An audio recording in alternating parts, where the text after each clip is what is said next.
What if Mace Windu survived and fought Anakin on Mustafar? Let's explore the depths of it in the video.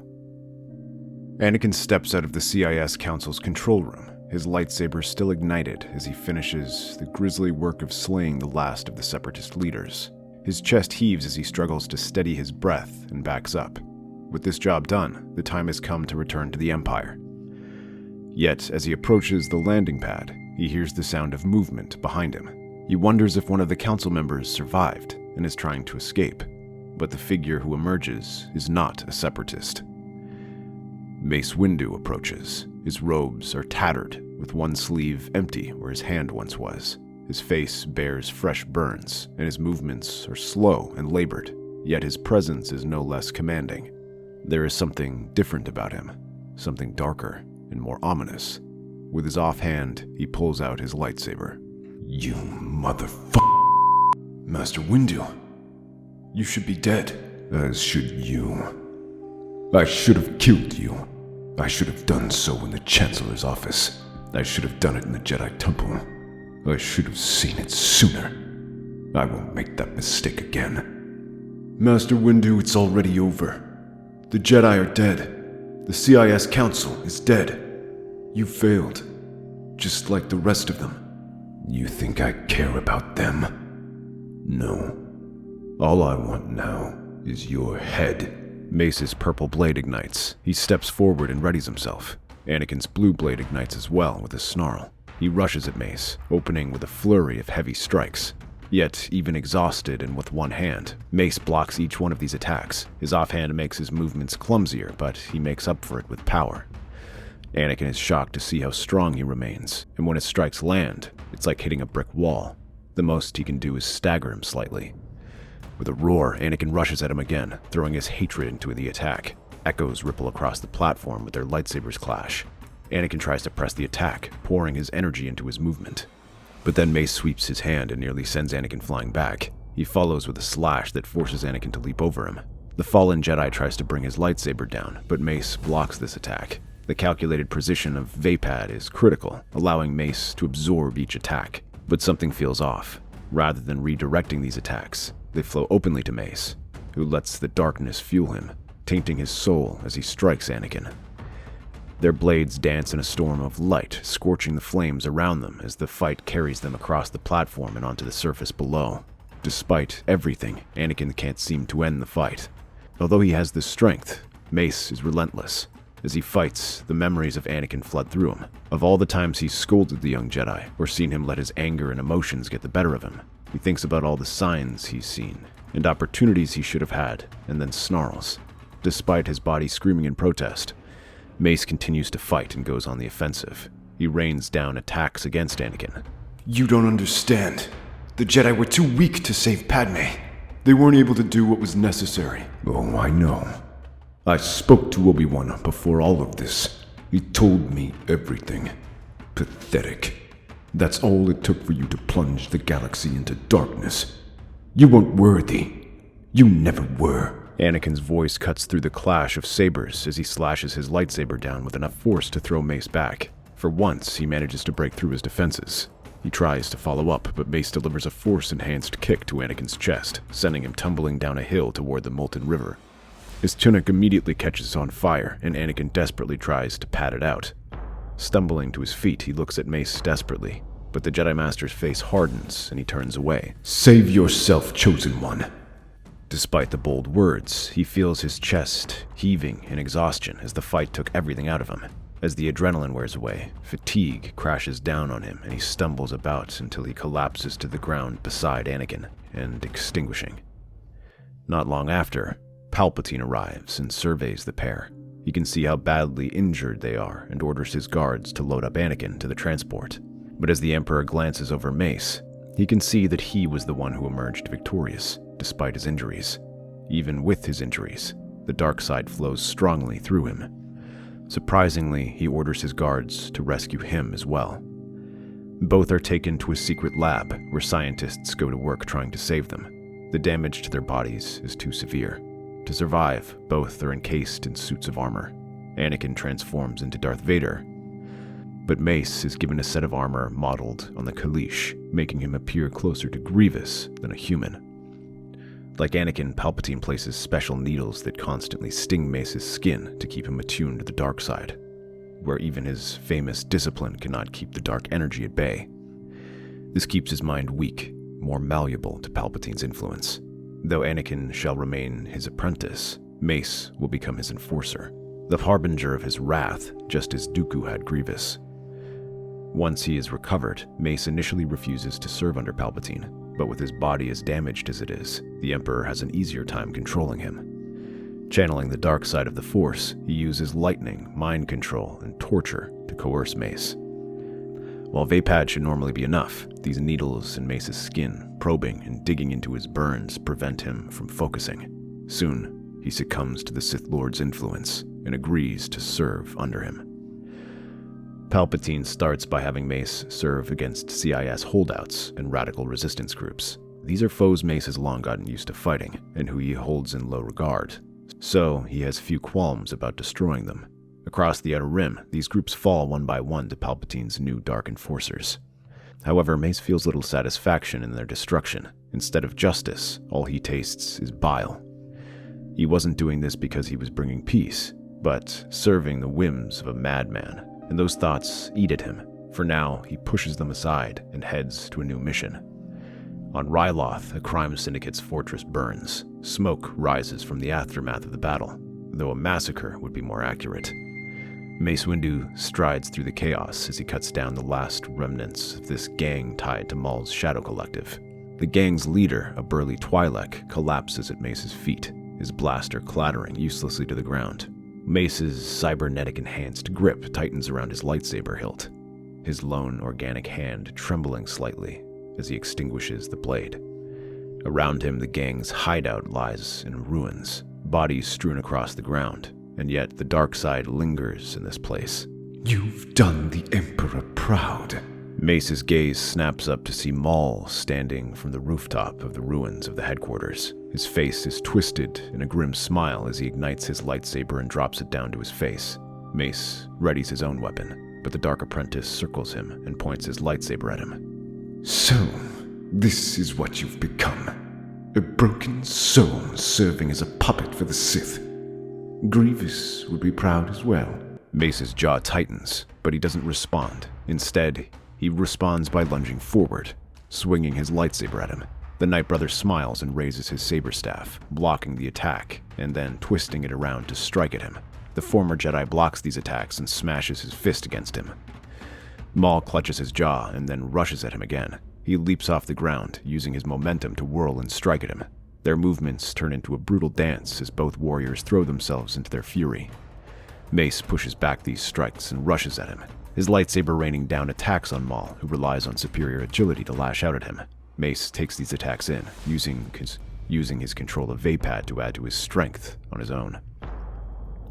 When Maul unleashes another spinning attack, Mace directs it to the ground and kicks him across the side, sending him sprawling. Mace follows with another attack and tries to bring it down at him, but the Sith warrior slides aside and kicks the former Jedi across the chest. This knocks the wind out of him and sends him stumbling back. As he clutches his chest, Maul swings his lightsaber, aiming a cut at his neck. But at the last second, Mace unleashes a force push that knocks the lightsaber from his reach. The pain rushes through Mace, which he adds to his own and then unleashes a shockwave. Maul leaps over the attack and tries to slam a foot down on him. Mace sidesteps the blow and drives his lightsaber towards one of Maul's legs. He blocks the follow-up strike and throws Maul back. Hissing, he takes a step forward, but the circuits in his legs give out and he falls to his knees. Mace raises his lightsaber, but Maul raises his weapon. He severs Maul's saber staff in half, sending one of its blades spinning to the ground. You've won the battle, but you will lose this war. Not unless you join me in defeating Palpatine. Join you? You must think I'm mad.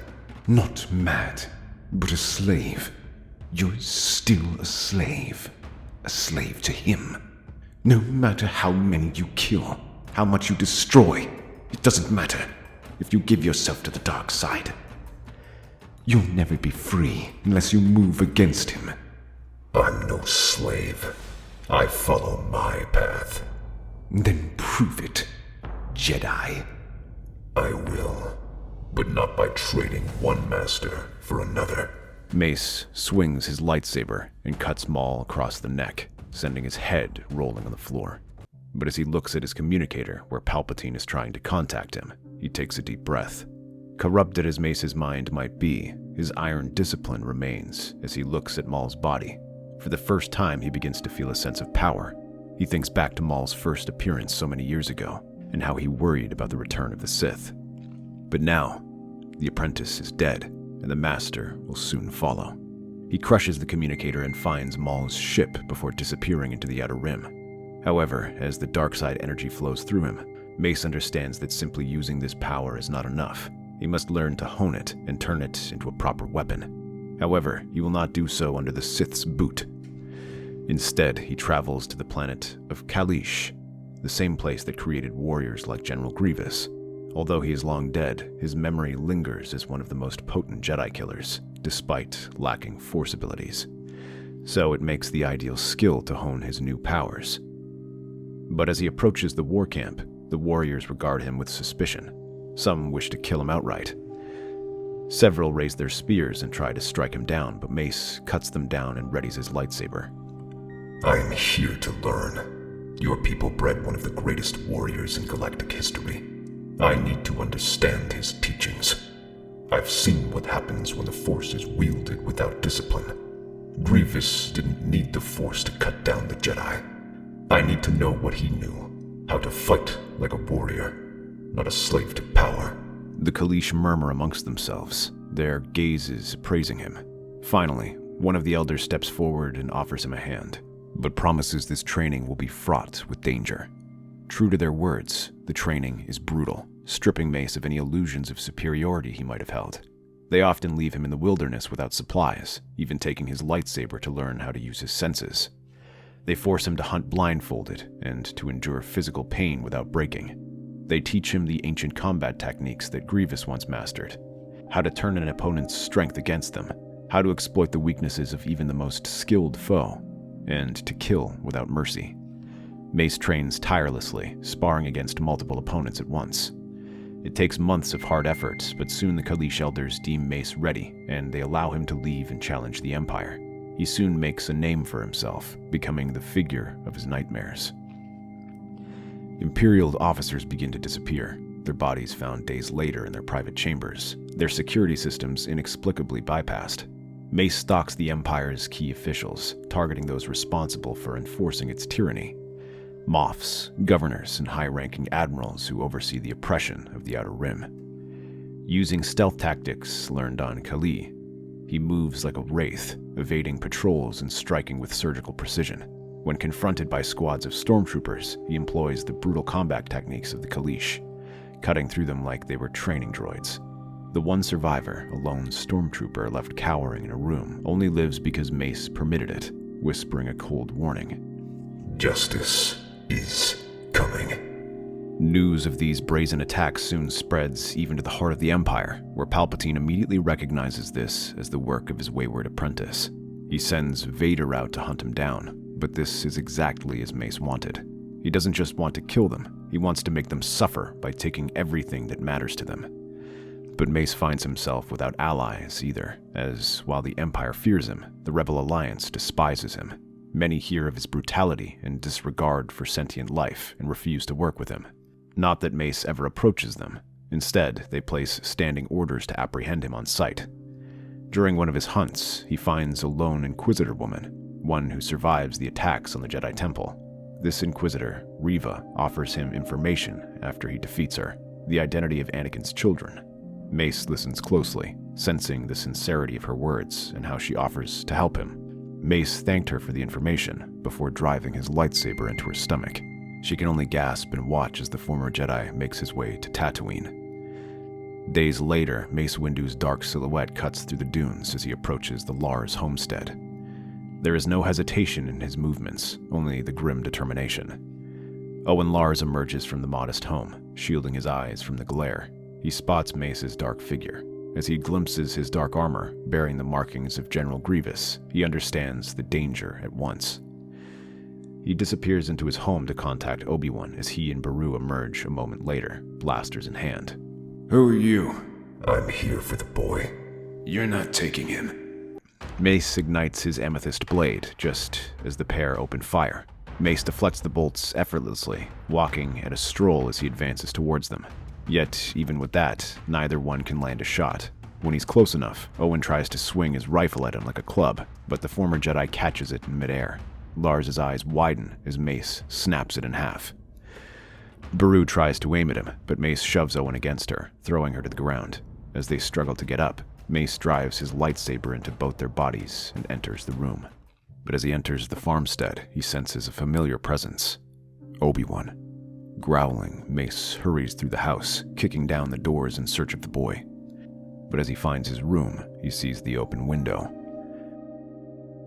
Obi-Wan Kenobi races across the Dune Sea on his speeder, his heart pounding as he glances down at the crying boy in his arms. He tries his best to calm him while heading towards Mos Espa. But even this city is not safe. He needs protection to ensure Luke's survival.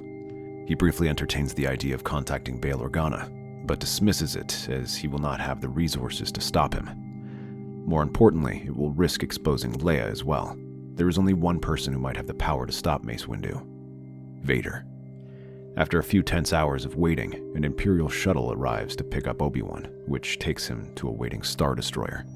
Kenobi, after all this time, you are here, waiting and hiding on this backwater world. It seems to have worked. I suppose your hatred of sand was enough. Now that I have my boy, give me one good reason why I should not cut you down where you stand.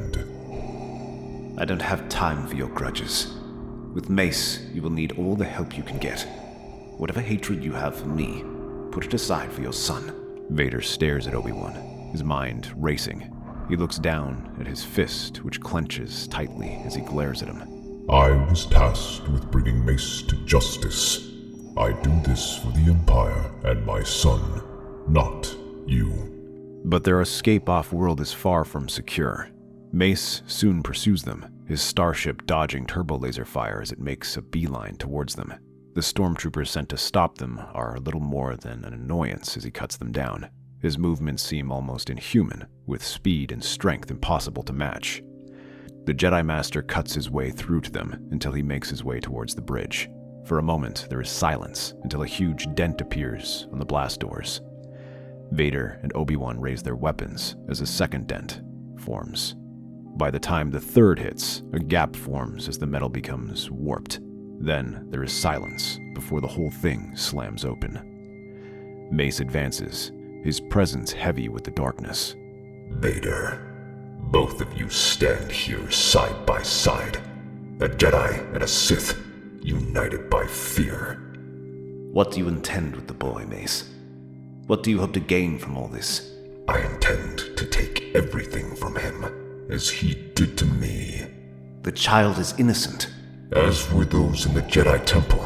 You speak of loss as if you know it better than I. You are nothing but a broken shadow of the Jedi you once were. Better a shadow than a failure. You betrayed everything you cared for and believed in to save Padme, and yet she's still dead, and here you stand, still haunted by her shadow.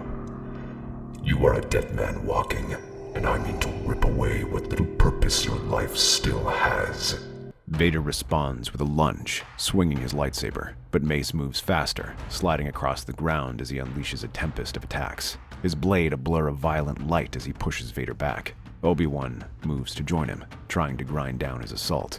Once the attack slackens, Vader pulls forward the blast door and sends it to strike him, but Mace leaps up, running on the doors and then kicking Vader back.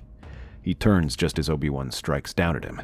He halts their attack and then twists, directing it towards the ground as he rushes towards Vader. The dark side ripples through the room as their lightsabers clash. He glares down at the Sith Lord as he tries to push him back, but Obi-Wan's attack from the side forces him to break off. He gracefully spins to halt the overhead swing. He uses the Force to shove Vader back as he turns to Obi-Wan, and then headbutts him. Without even turning to face Vader, Mace shoves his lightsaber over his shoulder to block the attack. As the battle draws on, it seems to only fire Mace up as he recalls the lessons of the Kalish of using his senses to fight. He leaps and weaves through each attack, letting them advance on him. As they direct him towards a corner, Mace lifts the ruined door in front of himself as a shield, and Vader begins to slice through it. But halfway through, Mace's lightsaber bursts out and strikes Vader across the chest. His eyes widen as he drops to the ground. Obi-Wan gasps as he feels no relief as Mace unleashes the same fury on him. He tries his best to halt these attacks, raising his lightsaber defensively, but the fighting style Mace uses seems all too familiar, and yet so different, making it nearly impossible to predict his attack until one slices him across the knee and forces him to the ground. What are you waiting for, Mace? You've won. But can you kill a child? Can you destroy the last hope of the galaxy? Hope is a lie. There is only power. But I know that I take no pleasure in your death, Master Kenobi. He brings his lightsaber down and finds Luke hiding behind a holotank along with the surviving bridge crew. To them, he offers simple terms: surrender and serve him, or die. Most choose to serve. Soon in the Coruscant sky, the ship descends towards Palpatine's private residence. Guards spot him as he approaches, but with a flick of his hand, the Force crushes their throats before they can call for backup. He strides through the grand entrance, his violet lightsaber igniting in his cybernetic hand. Inside the opulent halls, Palpatine is waiting. So, are you here for a rematch, Master Windu? It won't be a match without the Chosen One to save you. Mace Windu, you've come far, considering the state I left you in. I must say I'm impressed. But tell me, what is it you hope to accomplish here, in the heart of my empire? Your destruction. No more Sith. No more Sith. You fool. Look at yourself. You've already become what you claim to despise. Maybe. But at least I'll be alive. The room erupts into chaos as Palpatine raises his hands, unleashing a torrent of blue lightning. Mace raises his blade, absorbing the storm as he rushes towards him. Once he draws near, he dissipates the energy with a flick of his wrist and sweeps his leg low. Palpatine leaps over and tries to stab at him, though Mace contemptuously pushes this aside. Scowling, the Emperor comes at him, unleashing a flurry of quick strikes. But the Jedi Master is faster and checks them all. By the time of the 10th strike, he sends a wave of force energy rippling that throws Mace back. He slams against the wall just as Palpatine tries to stab at him. Mace spins aside but loses grip of his lightsaber. Instead, he elbows Palpatine against the face and sends him reeling. Fury rages across Palpatine's face as he rushes at the unarmed Jedi, throwing heavy slashes and cuts at him, using the speed and agility instilled in him by the Kalish to avoid before striking back. Instead of any martial arts used by the Jedi, Mace simply lets his anger take over. As he leaps over an attack, he lands and kicks Palpatine behind the knee before grabbing him by the back of the head and slamming him against the wall again and again. He dances aside from another strike and kicks him across the stomach. You should have killed me when you had the chance. You're nothing without the Jedi. Just another failed relic of a dying order. And you are a pathetic manipulator. But there is no one left to trick. Just me. Palpatine snarls and unleashes another burst of lightning, but Mace ducks under the attack and tackles him to the ground. He dodges these attacks and slams into the Emperor, knocking him off the ground before starting to beat him. I have had it with these motherfucking Sith in this motherfucking galaxy. He continues to rain punches down on Palpatine, feeling his face break under his blows. Mace takes a moment to stare at the ruins of the Emperor before grabbing his lightsaber off the ground and driving it into his face. With that done, Mace makes his way towards the Senate building once they are gathered there. They are shocked to see him at the Emperor's podium, but he gives them no chance to dwell on it. Instead, he ignites his lightsaber and begins to cut them down. The doors are locked behind them as the Jedi cut through their ranks. He feels little pity for them. As far as he's concerned, this is where the corruption started, and must be where it ends. Once they are dealt with, Mace has Luke brought before him, where he begins to raise him as his new student. not just as a Jedi, but also as the heir to his new empire. That's our theory. The Star Wars universe is a galaxy filled with exciting stories and possibilities, and we love exploring them. If you want to accompany us on this journey to a galaxy far, far away, then please like, share, and subscribe to our channel.